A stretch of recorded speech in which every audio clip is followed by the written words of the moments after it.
All right, moving on to our third news piece. Jay, you got this one? Oh, yeah. And so on the subject of PSVR, we are pleased to announce this came out on Twitter. Marvel's Iron Man VR is finally going to release on July 3rd, one day after my birthday, one day too late. So we got to look forward to more news coming about that. It's very exciting news to the PSVR community. This was one of the most highly anticipated games of 2020. It's already been delayed not once, but twice from its original launch date. It was originally February 28th, and they said, okay, we're going to launch it May 15th. Then May 15th, they said indefinitely because of COVID and every issue that it was causing. They had no idea when this was coming. So am I excited it's July 3rd? Yes. Do I absolutely trust them that it's really going to come out then? I'm a little reserved, but I'm hopeful. One of the big things about this game, for those of you who don't know here, obviously PSVR tracking is 180 degrees. People get really frustrated about that. They designed this with predictive algorithms in the game that are supposedly going to give the user a 360 degree experience.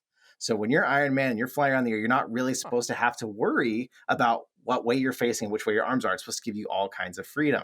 So that was the biggest reason. I just want to play this immediately, turn away from the camera and start playing and see what happens. That's what I'm waiting for. Now that really seems interesting because, I mean, there's only so much you can do with software though. Like unless you have the actual hardware, which PlayStation sounds like, I mean, it is a 180 degree tracking, but I'm really curious to see how they're going to really do with it, if it's actually 360D tracking or not. But that sounds like quite a feat.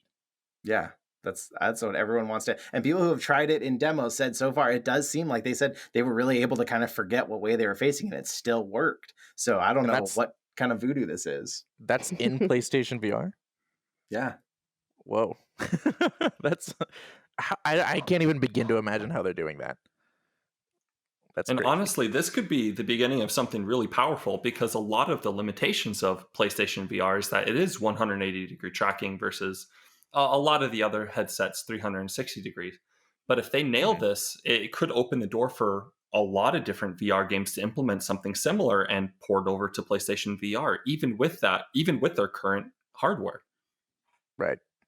This is also a pretty good sign for like one of the big issues with a lot of VR games right now is we don't have a lot of big developers tackling this. And while a lot of the sort of movie-based games are... gamers tend to understand that movie-based games aren't going to be good. That's just sort of how they are. And that's okay. And maybe I'm expecting this one to be the same. Like, it'll be fun, but will it be riding a lot on just its IP to, like, make sales? Probably. That's typically how it goes. Maybe they'll prove me wrong. Even though I'm expecting it to be a little bit of a cash grab, this is in VR. VR's like not a cash grab territory right now.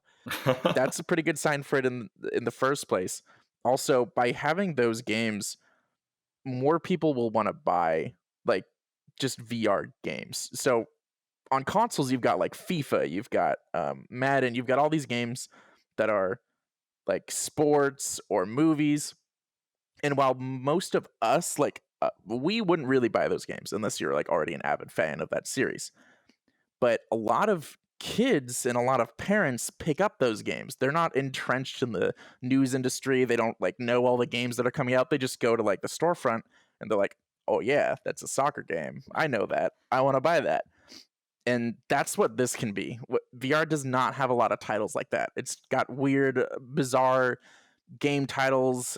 There's no like obvious that's Halo, everyone has Halo.